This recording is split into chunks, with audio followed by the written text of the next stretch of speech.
শ্রদ্ধা জ্ঞাপন করছি। এই বিশেষ পূর্ণ দিনে আমাদের পরম প্রিয়, আমাদের জীবন সর্বস্ব শ্রী ঠাকুর চরণ প্রান্তে সমবেত সকল শ্রী ঠাকুরের প্রতি বাঞ্জাদারী কর্মীগণ, আমার ইষ্টপ্রাণ দাদারা, মায়েরা, ছোটরা এবং আমার গুরুজনেরা, সকলকে যথাযোগ্য স্থানে আমার সশ্রদ্ধ প্রণাম, প্রীতি, শুভেচ্ছা, রামাদিত জয় গুরু। এই গুরু পূর্ণিমা সবার গুরুকে শ্রদ্ধা জ্ঞাপনের একটা বিশেষ দিন।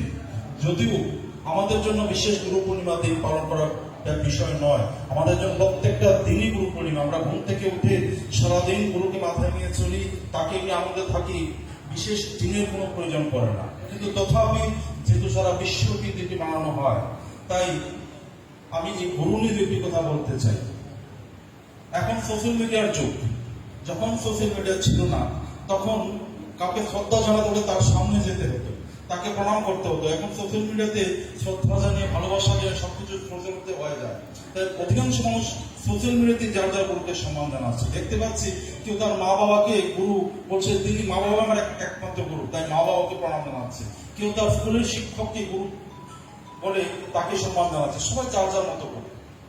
প্রথম কথা হলো, মা বাবা আমার জীবনের প্রথম গুরু, তাতে কোনো সন্দেহ নেই। যিনি আমাকে পৃথিবীতে এনেছেন, আমাকে কথা বলা শিখিয়েছেন, হাত ধরে চলা শিখিয়েছেন, সংসারের সাথে পরিচয় করিয়েছেন, তিনি অবশ্যই আমার প্রথম গুরু, কিন্তু আমার একমাত্র গুরু নন। আমার বহু বন্ধু বান্ধব সহকর্মীদের যখন গুরুকরণের কথা বলি, দীক্ষার কথা বলি, তাদের প্রায়শই একটা বক্তব্য থাকে যে আমার তো মা বাবা আছে, আমার আর গুরু প্রয়োজন নেই। এটা আমাদের একটা ভ্রান্ত ধারণা। যদি মা বাবাই একমাত্র গুরু হতো, তাহলে আমার ডাক্তারি পড়ার জন্য মেডিকেল কলেজে প্রফেসর কাছে যেতে হতো না। মা বাবাকে কি বলতাম, বাবা তোমাকে ডাক্তারি শিখাবো। যদি মা বাবা একমাত্র গুরু হতো, তাহলে সঙ্গীত শিক্ষার জন্য সঙ্গীত গুরুর কাছে যেতে হতো না। আমরা মা বাবাকে জীবনে প্রথম গুরু হিসেবে শ্রদ্ধা করবো, কিন্তু ওনারা মানুষ, আমার মতো প্রবৃত্তিতাড়িত মানুষ, ওনাদের বোধের দৃষ্টি সীমাবদ্ধতা রয়েছে। তা আমার জীবনে প্রয়োজন এমন একজন গুরু যিনি এই প্রবৃত্তির বন্ধন থেকে মুক্ত, আমাকে জীবনের অসীম সীমা পর্যন্ত নিয়ে যাওয়ার ক্ষমতা রাখেন। তিনি সংসারের গুরু, তিনি জীবনের গুরু। আমরা প্রত্যেকেই কোনো না কোনো গুরুকে ধরে চলি। ফুটবল শিখতে হলে ফুটবলের কোচের কাছে যাই, গান শিখতে হলে গানের গুরুর কাছে যাই, কিন্তু এই জীবন চলনার গুরুকে উপেক্ষা করে প্রায়শই আমরা হাবুডুবু খাই। এই জীবনের গুরুর প্রয়োজনীয়তা অধিকাংশ শিক্ষিত বুদ্ধিমান মানুষরা উপেক্ষা করে চলে। অথচ সবাই কিন্তু জীবনে সুখ চায়, শান্তি চায়, আনন্দ চায়। প্রত্যেকটা মানুষ যে গুরুকে ধরেছে সেও সুখ চায়, যে গুরুকে ধরেনি সেও সুখ চায়। এই দুই সুখের মধ্যে একটা বেসিক পার্থক্য আছে। আমরা ভাবি যে আমাদের সুখ বা আনন্দ বলে একটা গন্তব্য, যে আমি এই চাকরিটা পেলে আমার জীবনে আনন্দ হবে। কেউ ভাবছে আমি বিয়ে করলে আনন্দ হবে, কেউ ভাবছে আমি 20 লক্ষ টাকার গাড়িটা যদি কিনতে পারি আনন্দ হবে। এরকম আনন্দের একটা টার্গেট সবাই মাথায় সেট করে নেয়, কিন্তু আদৌ আনন্দ কখনো গন্তব্য হতে পারে না। আমি চাকরি পেলে আনন্দ হবো ভাবছি, কিন্তু যে মাত্র চাকরি পেলাম তাকে হলো প্রমোশনটা না পাওয়ার জন্য আমার মনে বিষাদ চলে আসছে। আমি ভাবছি বিয়ে করলে আনন্দ হবে, কিন্তু বিয়ে করে ছেলে মেয়ে মানুষ করার জন্য আমার একটা দুশ্চিন্তা চলে আসছে। আমি ভাবছি আমি গাড়িটা কিনলে আমার সুখ হবে, কিন্তু গাড়িটা কেনার পর দেখা গেল তার চেয়ে একটা ভালো উন্নত মডেলের গাড়ি তার চেয়ে কম দামে পাওয়া যাচ্ছে, আমার ডিপ্রেশন চলে আসে। আসলে আনন্দ হলো এটা পথ চলার কারণ, আমার গন্তব্য নয়। আনন্দ কখনো আমার অন্য কোনো কারণের উপর নির্ভর করে না। যদি অন্য আরেকটা কারণের জন্য আমার আনন্দ নির্ভর করে, তাহলে এই কারণ যখন থাকে না, তখন আমার কিন্তু বিষাদ চলে আসবে। তা আনন্দ কিভাবে থাকতে হয়? আনন্দ কিভাবে থাকতে হয় সেটা ছোট্ট শিশুকে দেখতে বোঝা যায়। একটা ছোট্ট শিশু, সে যেখানে থাকে, যে অবস্থা থাকে, সে আনন্দ থাকে। তার কাছে খেলনা থাকলেও খেলনা নিয়ে আনন্দ থাকে, না থাকলে সে খালি হাতে আনন্দ থাকে। তার আনন্দের কখনো ঘাটতি হয় না। আমরা একটু বড় হয়েছি, বড় হয়ে আমাদের মতো করে জীবনে কতগুলি টার্গেট আমাদের মাথায় সেট করে নিয়েছি, সমাজকে দেখে, পরিবেশকে দেখে। আর এই টার্গেট যখন অ্যাচিভ না হচ্ছে, আমাদের জীবনটা ব্যর্থ হয়ে যাচ্ছে। এই করে করে আমরা প্রতিনিয়ত একটা টার্গেট সেট করছি, এই করে করে জন্ম থেকে মৃত্যু অব্দি দৌড়িয়ে চলছি। কিন্তু আদৌ আনন্দে থাকার জন্য এত কিছু প্রয়োজন। আনন্দ আমার ভেতরে থাকে, আমার চেতনায় থাকে। এই আনন্দকে পেতে হলে ওই শিশুর মতো যদি আমি হতে পারি। শিশুটা কিরকম? যে একটা 7-8 বছরের শিশু, সে জানে যে তার মাথার উপর তার মা বাবা আছে, তার আর কোনো জীবনের জন্য চিন্তা নেই। সে জানে সে অসুস্থ, তার বাবা ডাক্তার কাছে নিয়ে যাবে। সে জানে তার খাতা কলম প্রয়োজন, তার মা কিনে দেবে। সে জানে তার খিদা পেয়েছে, তার মা রান্না করে দেবে। কারণ সে তার সম্পূর্ণভাবে মা বাবার উপর নির্ভরশীল, সমর্পিত। আমিও যদি আমি সারাটা জীবন সেই শিশুর মতো গুরুর উপর নির্ভরশীল থাকতে পারি, সমর্পিত থাকতে পারি, বিশ্বস্ত করতে পারি, তাহলে সারাটা জীবন সেই শিশুর মতো আনন্দে থাকা যায়। সেটা বাস্তবিকভাবে সম্ভব। আমরা বিশ্বাস করতে পারি না, গুরুর উপর নির্ভর করতে পারি না, সমর্পণ করতে পারি না, তাই আনন্দের ঘাটতি হয়। যতই আমার জীবন তার উপর সমর্পিত থাকে, আমি যে অবস্থা থাকি, রাস্তা দিয়ে যাচ্ছি, হোঁচট খাচ্ছি, ভাবছি না এটাই ঠাকুর ইচ্ছা, হয়তো আমার আর একটা বড় বিপদ হতো। এই হোঁচটটা কিন্তু আমার মনে দুঃখ দেয়, আনন্দ দেয় যে আর একটা বড় বিপদ হতে পারতো, ঠাকুরের দয়া বেঁচে গেছি। আমার জীবনে একটা মনে হচ্ছে দুঃসময় আসছে, ভেবে না ঠাকুরের দয়া যা হয় ভালোই হয়। আমি ওই দুঃসময় কিন্তু আমি আনন্দ আছি যে ঠাকুরের দয়া হচ্ছে, ভালো হচ্ছে। যে কোনো অবস্থায় যে কোনো ভাবে আনন্দে থাকা যায়। জীবনটা দুই ভাবেই কাটানো যায়। আমি আমার পুরুষাকার দিয়ে, আমার পুরুষার্থ দিয়ে অর্থ, দম, জন, ক্ষমতা সবকিছু অর্জন করে আনন্দে কাটাতে পারি, আবার গুরুর উপর নির্ভর করে কাটাতে পারি। এই দুই আনন্দে থাকতে পার্থক্য আছে। আমরা দেখেছি মহাভারতের যুগ থেকে শুরু করে বর্তমান যুগ অব্দি বহু ক্ষমতাধর, অর্থবান, প্রভাবশালী লোক পৃথিবীতে এসছে। দুর্যোধনের ক্ষমতার অভাব ছিল না, অর্থের অভাব ছিল না, বুদ্ধির অভাব ছিল না, ছিল শুধু একটা গুরুর অভাব। ভগবান শ্রীকৃষ্ণকে সামনে পেয়েও সে তার কাছে সমর্পণ করেনি। সে ভেবেছে তার ক্ষমতা দিয়ে, অর্থ দিয়ে, শক্তি দিয়ে সমস্ত কিছু জয় করে নেবে, তার আনন্দকে সে অ্যাচিভ করে নেবে। কিন্তু সমস্ত কিছু ব্যর্থতা পর্যবেসিত হয়েছে, কারণ ভগবান শ্রীকৃষ্ণ অস্বীকার করেছে। জীবন্ত আদর্শকে সামনে পেয়েও সে স্বীকার করেনি। পিতামহ ভীষ্ম তৎকালীন সময় তথাকথিত ধার্মিক ছিলেন, তিনি বীর ছিলেন, সৎ ছিলেন, নিজের প্রতিজ্ঞায় অটল ছিলেন। তিনি তার মতো করে ধর্ম একটা সংজ্ঞা বানিয়ে দিয়েছিলেন যে আমি রাজার নমক খেয়েছি, রাজাকে কথা দিচ্ছি, কথা রক্ষা করা আমার জীবনের ধর্ম। তিনি তার মন গড়া ধর্মকে আঁকড়ে ধরে সারা জীবন বাঁচতে চেয়েছেন, কিন্তু দেখা গেল তার সঙ্গে জীবন্ত ধর্ম এসে দাঁড়িয়েছে, তিনি তাকে গ্রহণ করেনি। আর ওই মন গড়া ধর্মকে আঁকড়ে ধরে থাকতে গিয়ে তার জীবন ব্যর্থতায় পর্যবেসিত হল। দানবীর কর্ম, সে তার মতো করে দান করাকে ধর্ম ধরে নিল, দান করা তার একমাত্র ধর্ম। আর এই দান করাকে আঁকড়ে ধরে থাকতে গিয়ে সে তার জীবন বিসর্জন দিল। অথচ তার সঙ্গে জীবন্ত ধর্ম এসে কতবার এসেছে ভগবান শ্রীকৃষ্ণ, তাকে সে গ্রহণ করিল। রাবণ জ্ঞানী ছিলেন, পণ্ডিত ছিলেন, জ্ঞানী ছিলেন, অর্থ, ক্ষমতা কোনো কিছুর অভাব ছিল না, কিন্তু তার সঙ্গে জীবন্ত ধর্ম বারবার গিয়েছে ভগবান রামচন্দ্র, তাকে সে অস্বীকার করেছে, সমস্ত কিছু ধ্বংস হয়েছে। তেমনি আমাদের পুরুষতা বলে অর্থ, জ্ঞান, বুদ্ধি সমস্ত কিছু অর্জন করতে পারি, কিন্তু তার সাথে সাথে আমার ভেতর, আমার অজর থেকে একটা ইগো তৈরি হয়, অহংবোধ তৈরি হয়। আর সেই অহং যদি কঠিন হতে থাকে, তো যে আমার জীবন অন্ধকার পথে ধাবিত হতে থাকে, আমি বুঝতেও পারি না। তাই সেই অহংকে বিনায়িত করার প্রথম শর্ত হলো গুরুর কাছে নিজের মাথাকে বিকিয়ে দেওয়া। আমি যতক্ষণ আমার মাথা গুরুর কাছে বিকিয়ে না দিচ্ছি, সেই অহং আমার মাথায় চেপে বসে, আমি বুঝতেও পারি না যে আমার জীবনটা অন্ধকার পথে চলে যাচ্ছে। শ্রী শ্রী ঠাকুর কাছে এসে তৎকালীন সময় একজন খুব প্রভাবশালী বিখ্যাত লোক এসে বলছে, ঠাকুর আপনার শিষ্য আমাকে গিয়ে বলে যে আপনার দীক্ষা নেওয়ার জন্য। আমার তো ঠাকুর জীবনে কোনো কিছুর অভাব নেই, অর্থ, জন, বল, ক্ষমতা, আমার সমস্ত কিছু আছে, একটা প্রতিষ্ঠানের অধিকর্তা, আমার স্ত্রী, পুত্র, কন্যা নিয়ে খুব ভালো আছে, আমি কেন দীক্ষা নেব? শ্রী ঠাকুর এসে বলে, শোনো মনি, তুমি দীক্ষা না নিলেও হতো, যদি না ঈশ্বর তোমার মধ্যে বৃত্তি প্রবৃত্তিগুলো ঢেলে দিতেন। তুমি যতই ক্ষমতাধর হোক, রাষ্ট্রনিষ্ঠ হোক, বুদ্ধিমান হোক, তোমার মাথায় যখন বৃত্তি প্রবৃত্তি চেপে বসে, তখন তুমি ভূতে ধরা মানুষের মতো নিজেকে নিজে টেনে হিসছে জাহান্নামের দিকে নিয়ে যেতে থাকো। তুমি ঠাকুর পাও না, তুমি কোথায় যাচ্ছ?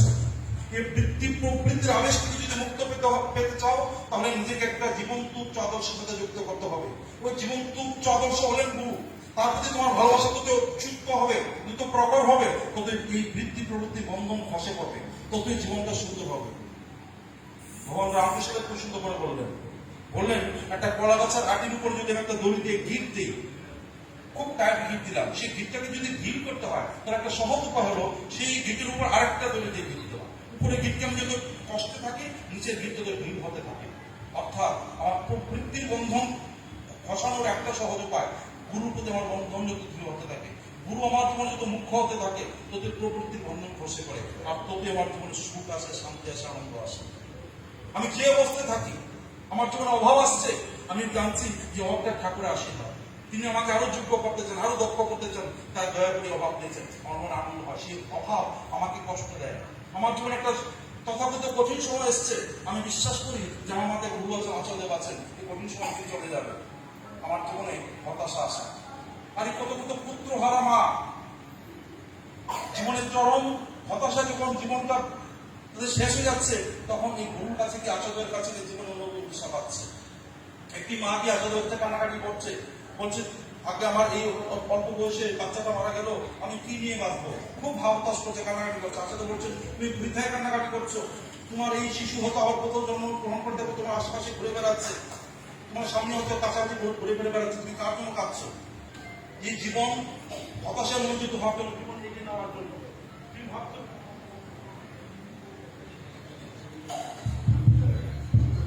থেমে আছে, জীবন থেমে থাকে না, জীবন উদযাপন করার জন্য তুমি তোমার জীবনকে এগিয়ে নিয়ে যাও। আরো 8-10টা তোমার আশেপাশে শিশু আছে, তাদেরকে তুমি কেন তোমার শিশু ভাবতে পারো না, তোমার সন্তান ভাবতে পারো না? তোমার একটা সন্তান করো, 10টা সন্তানকে তুমি পরিপালন করো, তাদের জীবনকে এগিয়ে নিয়ে যাও, এইভাবে জীবন উদযাপন করো।